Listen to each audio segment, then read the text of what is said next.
पंजाब के आड़तीए जो अभी तक आंदोलन करवा रहे थे, उन्होंने कहा सरकार की सारी बातें मान लेंगे, बस एक बात हमारी मान लो, और वो ये है कि किसानों को डायरेक्टली एमएसपी आप ट्रांसफर ना करो, हमारे थ्रू ही करो। वहां के आड़तीयों ने चीफ मिनिस्टर के ऊपर दबाव बनाया, चीफ मिनिस्टर उनके बीच गए और ये बात तय हुई कि केंद्र से बात की जाएगी। काफी समय से जो चली आ रही है रिलेशनशिप फार्मर के और आड़तीयों के बीच में, उसको बचाया जाएगा, वो सबसे बड़ी प्रायोरिटी है। सारा का सारा खेल यही है और अभी आप समझ जाएंगे कि क्यों वहां के आड़तीए ही जमीन के असली मालिक हैं और वहां का जो किसान है असल में वो एक मजदूर है। आज यानी कि 8 अप्रैल को यह बात हुई है कि पंजाब के मिनिस्टर्स पीयूष गोयल से मिलेंगे और डायरेक्ट बैंक ट्रांसफर जो फार्मर्स को किया जा रहा है उसको रोकने की कोशिश करेंगे। हिंदुस्तान टाइम्स ने भी इस खबर को प्रमुखता से छापा है और बताया है कि पीयूष गोयल से कांग्रेस के मंत्री मिलने वाले हैं और मुद्दा केवल एक ही है, डीबीटी का स्टैंड ऑफ यानी कि डायरेक्ट बैंक ट्रांसफर। इस वाली खबर को दबाने की बहुत कोशिश की जा रही है, सोशल मीडिया पर फर्जी बताया जा रहा है। एक और न्यूज आउटलेट की खबर देखिए,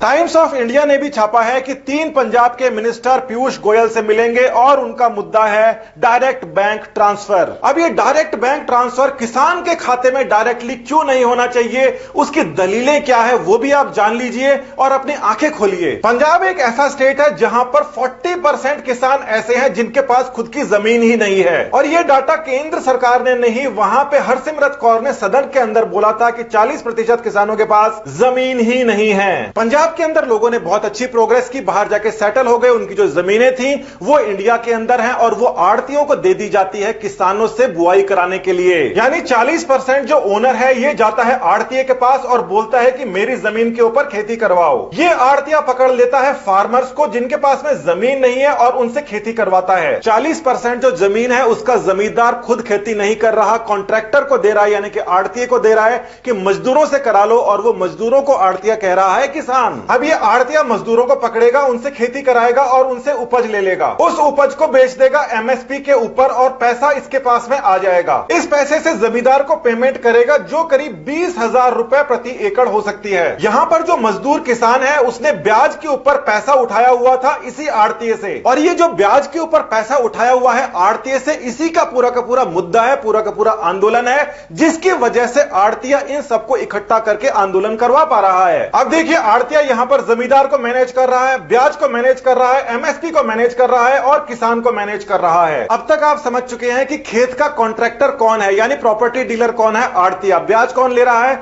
आड़तिया। पैसा किसका लगा है खेत के अंदर, आड़तिये का।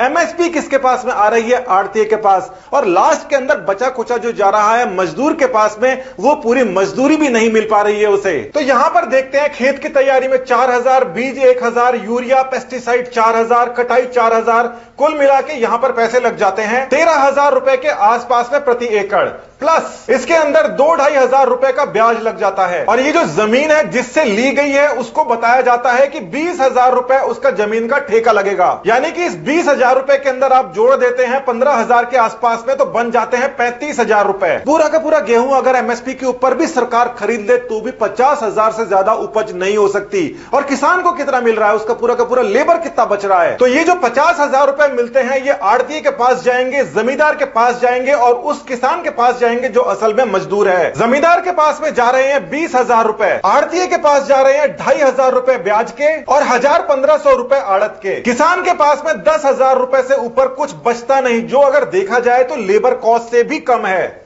अब यहां पर किसान देता है आड़तिये को पैसे ब्याज के रूप के अंदर और जमींदार देता है आड़तिये को कमीशन, क्योंकि उसकी जमीन के ऊपर उसने खेती करवाई है और सरकार भी उसको दे रही है कमीशन एमएसपी का। और सबसे बड़ी बात तो यह है कि यह सारा का सारा पैसा पहले आड़तिये के पास जाएगा, उसके बाद में वो जमींदार को देगा और किसान को देगा। पंजाब के अंदर जो 40% किसान बताए जा रहे हैं असल के अंदर वो बंधुआ मजदूरों की तरह काम कर रहे हैं, क्योंकि उनको रोज की दिहाड़ी अगर मान ली जाए तो वो भी उनको पूरी नहीं मिलती। 4 महीने की आप मान ले तो। एक अलग मामले में अमरिंदर सिंह ने कहा कि जिस प्रकार से केंद्र सरकार यह कह रही है कि हमारे किसान नहीं होके बंधुआ मजदूर हैं, ये हमारे किसानों को बदनाम करने की साजिश है। पूरे पिक्चर के अंदर देखा जाए तो वहां पर आड़तिया ही सरकार का काम कर रहा है, वही जमींदार है वहां का और वही किसान को मजदूर बनाकर खेती करवा रहा है। उसको परेशानी क्यों ना हो। अमरिंदर सिंह कह रहे हैं कि सेंटर अपनी जिद छोड़े और किसानों से बैठ के बात करे, मगर किसान असल में है कौन? वो 40% लोग जिनकी जमीन है मगर किसानी करते नहीं। आप उनको उनको किसान मानोगे,